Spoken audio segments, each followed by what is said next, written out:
Welcome back to the weekly news roundup. This is the business and the SillyVille edition. These are recorded live Fridays, 8 p.m. Eastern Standard Time, brand new time. It's working out better for me. I hope it's working out better for you as well. Let me know in the comments. And we're going to go ahead and get on over here. Of course, head over to the website, switchedtolinux.com. Go on to the bottom. There's alternative video channels and things. We actually did a video last week that was a little bit too banny type news to put on the tubies. So we actually released that only on the alt tech platforms. So you'll head on over there and find the OpenSUSE video. If you are so inclined to do so. But those are all linked at the bottom of the website. With that, guys, let's jump on over into the news. First up, a Waymo self-driving car killed a dog in an unavoidable accident. See, the program's over now. The Uber one killed a human. Whatever, it's the driver's fault. Kills the dog. Oh God, shut the program down. Now, in reality, this was an unavoidable accident, and I agree. I think this is a scenario that any human driver would have done as well. In fact, the car actually responded better than the human operator, and the human operator was actually paying attention and not playing video games or watching Star Search or whatever that person in Tempe was watching when her car killed somebody. So basically the car's moving down at speed and a really little dog shoots out into the road right in front of the car, completely not visible until it was under the car. Thump thump. And basically that happened. So this one's not one that I'm like, oh my God, see how bad they are. This was a case where the car actually did apply the brakes, but it was too late. So this is one of those cases that actually the self-driving cars, I would argue the self-driving cars did do better than the non-self-driving cars. So that is actually no positive for their camp. Not enough that, oh my, I think they're going to do amazing. I still think that the self-driving cars have far more problems than they have solutions. But that's my thought. Let me know what you think. Apple just announced a mixed reality headset that you can wear and watch movies and use your computer, and I totally won't laugh at you if you drop $3,500 on it. So this was an interesting one because watching all the various news commentaries about this were very fascinating. Cold Fusion did one, and he was pulling in a lot of stuff from was it Marcus, I think? Did a review of it. And he's like, oh, this is so amazing. And really, they did solve the one big problem with this type of technology, and that is the motion sickness, which has been the big issue. And they did solve the problem, apparently, allegedly, although not enough people have actually tested it to get a real handle on it. But it does look interesting in that basically you can sit at your desk and instead of having computer screens in front of you, you can have big projected computer screens in front of you. So it's kind of pointless. It really is kind of pointless because it's like, I can have the computer screen. Like, guys, I'm staring at two computer screens. What are you going to do? Project them out in front of me more, which, by the way, is really only a circumstance that's useful if you're in a very massively wide space. And of course, it's Apple, so it works seamlessly to your devices. So in the one demo, you go into like your living room and you set your thing down. The problem is, like, this is the biggest living room in American history. It makes gymnasiums look small by comparison. You set the Mac down, you open the book up, and all of a sudden the thing transfers from the Mac screen to the room. You have a giant computer screen, and it tracks every eye movement. It tracks all of your hands, and you just look around and you just do these, and you're scrolling through stuff like this, and you're clicking on apps, and it's all in the air. And so basically you're looking like a complete tard to everyone around you. I haven't seen that since I went to that latest charismatic church, and that creature being seduced by a succubus was back there screaming in the corner. True story. So we're out there, and you're just got the headset on. You're doing all these kinds of things, and you can take your TV screen. You can project your TV screen big or small in front of your eyes. Look at the TV screen; it's right in front of you. Do we really need this? Of course, you can do one of these things here, and one of these makes the world more augmented, and one of them makes the world more reality. And so you can be like, ooh, reality, or be like, I would like to watch my movie amongst the beautiful background of a waterfall. Whoosh! And now you're in the beautiful background of a perfectly emulated waterfall with a TV screen in the middle of it. And I'm thinking, what in the hell is the point? Now, there is a movie by this name. You guys might know the name of it. It's not Ready Player One. So don't mention that one. I've seen that one. I've not seen this movie. I have heard about it, and I've been wanting to figure out which movie it is. I'm going to add it to my list of movies to get. It is a world. This has come out a while ago, so it's a kind of older movie. It is in a world where everybody's always has to be wearing these headsets, and one guy gets the idea to take it off. So I've seen even some of the best conservative commentators saying, wow, this is going to change everything in computing.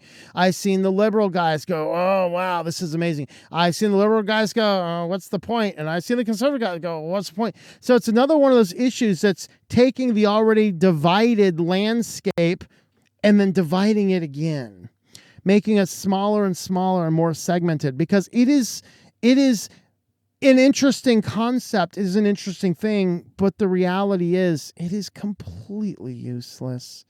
You're doing all of the same things with screens projected before your eyes as you can continue to ignore the reality and the beautiful world around you. That is a terrifying place to be.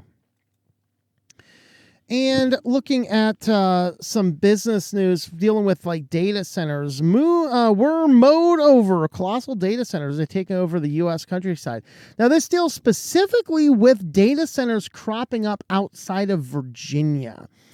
In Virginia, outside of D.C., and these are threatening all of the old war battlefields, the historical battlefields where our nations fought over the Civil War and some other significant battles for American history. But screw all that stuff. We need to erase history anyway. They're throwing up these massive data centers everywhere out there. These are the data centers that are holding the cloud computing infrastructure. They're holding all of the data that is being utilized to, spy and all this kind of stuff. Of course, very close to DC. They're basically setting up the capital city of Hunger Games, and they're trying to segregate the world out very much like that. So another one of those fun, plausible scenarios from science fiction. As you drive west from Washington, D.C., and an imposing cluster of rectangular buildings emerges from the countryside, they emit a whirring sound and could be confused for warehouses. This is the home of the cloud internet. These are the data centers where companies such as Amazon, Google, and Microsoft store and distribute information. Prince William County, 40 miles from the U.S. Capitol, is set to become the world's capital of cloud storage if an ambitious but controversial project goes through. So here's a little bit of a map. I think we have a better map here. So here's a little bit of the map area, and then this is the digital gateway. So these are the spots, the yellow spots are the spots that are active. The orange spots are currently under development. I believe that this is a famous battleground up here. And so they're really saying that these data centers are cropping up absolutely everywhere. The very small section of the country here. And this is crazy. But this is really where all of these massive cloud computings are stored. This is where they're storing all of that infinite amounts of data about all of the citizens that the DHS is not collecting on all of us. And the reality is we are allowing them to store all this stuff for our sheer convenience that is actually going to hurt us in the long run. So very interesting to see that happening. And on to our feature story. Of course, last week we reported that the SEC has successfully stabbed the library in the heart with a wooden stake. Now the vampire pulls the stake out, leaves the quivering body of library on the ground, and goes after Coinbase. And so basically this is just the SEC's plan to go after every form of cryptocurrency, every way to exchange cryptocurrency, basically bankrupt the system, so one will be standing, and that will be a digital federal coin. So y'all want digital coin. This is it. This is why I've never really gotten into crypto, because since it's all digital, since it's all online, it's all subject to the rules of the internet. And while it is possible to hide some stuff behind, when a global economy collapses and I got my $700 billion of Ethereum stowed away somewhere and I can't find the internet anywhere, or let alone a computer or something to plug my wallet into, it's just as useless as having a pile of gold bars when a few bullets and some gasoline would do a whole lot better for you. And that's, I'm not an end-day prepper, but I certainly believe that having useful goods is a whole lot better than having digital coins or gold bars stored up in a storage yard somewhere. Because if the economy's collapsed, I don't really care about your gold bars. I'm looking to survive. I don't know about you, but that's kind of where I'm at. But this is where the SEC is coming in, and the SEC wants to come in and shut down as many cryptocurrencies. They went after Library because they were the holder of the Library coin. They're going after Coinbase, which is a cryptocurrency exchange system. So these are the types of things that we're seeing going on. And after they deal the death blow, they're going to go on to the next one, whatever that one's going to be. And that's what we're going to see. Well, we keep the lights on with affiliates. Today we are highlighting Pro Writing Aid. If you are a writer, you can use Pro Writing Aid to help you refine your writing. Show those people out there that you really are worth having around, rather than firing you and bringing on some AI person or some AI creature to write your articles. Show them you can do well writing. This does have an AI base to it, but of course it just takes your writing, utilizes the AI base to find the specific writing errors. It'll give you explanations for each of them. You can actually try the application for free. The website-based one you can use for free.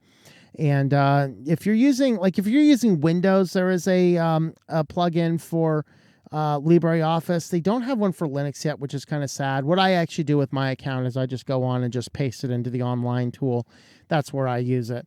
And I use Language Tool on LibreOffice specifically, which is not this, but you can actually have a look over there. So you can do a monthly billing, you can do a yearly billing, or you can do a lifetime payment. The yearly or the lifetime payment, you will get a discount by using my coupon code there, tlm.li/PWA. With that, let's head on over to SillyVille. First up in SillyVille, this one here is one that I just highly suggest let's not waste any resources on. I have a sneaky suspicion this problem is going to solve itself. The feds are hunting for a serial bear harasser who is repeatedly charging bears in Yellowstone. All right, I just say let's let the bear handle this one. Okay, if you want to be a moron and charge at bears, I'm okay with you being taken off the planet by a grizzly. All right, you don't want to mess with the grizzly bear. Okay, what are you trying to prove? Like, you're trying to. Okay, first, what are you trying to prove by dressing that way? What are you, a Neanderthal? Throw a turd at the bear? What are you doing?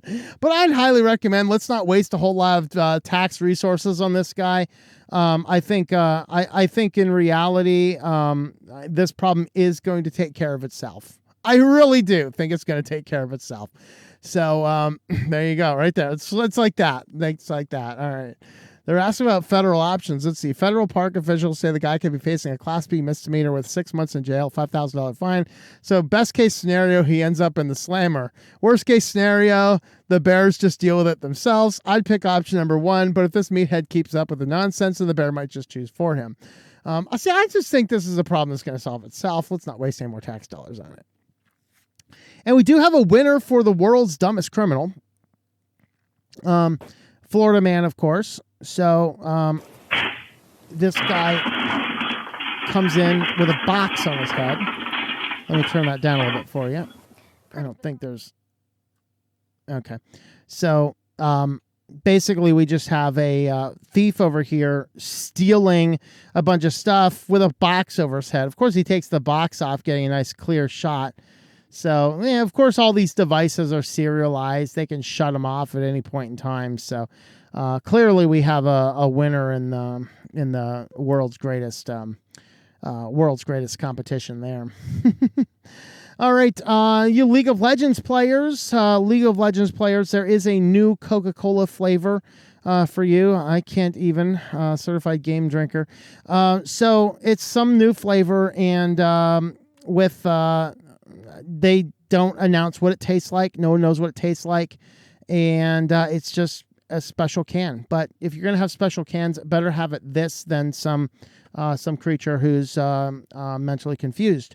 I do have to say, though, as I was compiling these notes last night, I was actually watching the latter part of season 3 of Stranger Things, not on Netflix. We had the DVDs to it, because it is a fascinating show. Of course, I was an 80s kid, and so I absolutely love the scene in the mall and they're yelling about the Coke. Because if you're not from that generation, that's when they rolled out this new Coke, and it was so abominably bad. That's why every Coke you see now says Coca-Cola Classic, because they had Coke and then they had the new Coke, and it had such a revolt.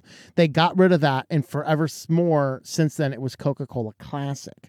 Well, in that scene, the kid's actually drinking the new Coke, and all the other kids going, how can you taste that? It's so gross. And all this. It was hysterical to me because I understand the joke. And if you didn't understand the joke, you're like, what is this nonsense? And the reality is it was an amazing cultural joke. So kudos to you guys on Stranger Things. This hobbyist grinds down original chips by hand to make a Game Boy-sized Nintendo. So this is not emulation. It is not a Pi. It's nothing else. He literally took the original game and he literally carved the chips down by hand. Now, this device here, this does not look like are there new Game Boys with USB-C adapters, or what's going on in the background here? But he is using the actual real chips from the actual real games, rigging this guy together. So he's actually doing that to create a little mini Nintendo out of the full-size cartridges. So very fascinating. I got to say that is dedication. And if you got a full regular game of Super Mario Brothers, kudos to you. And our last story here, never been more in love. A U.S. woman marries a completely made-up man using AI. So this woman went on to inform that her husband's favorite color is apricot and he loves indie music. Further, the virtual man loves to write as a hobby and works as a medical professional. Of course, because we're going to pick the most romantic, the most beautiful, the most everything, the most perfect of all men. And we're going to go ahead and say that happens to be my man. And so, a woman in New York City, United States, has married an artificial intelligence-powered virtual man, believes he is the perfect partner since he does not come with baggage. Yes, he does. He comes with her. That's more baggage than you can imagine. Just watch the AI bot's going to divorce this creature. Going like, all right, you're nuts. I'm out of here.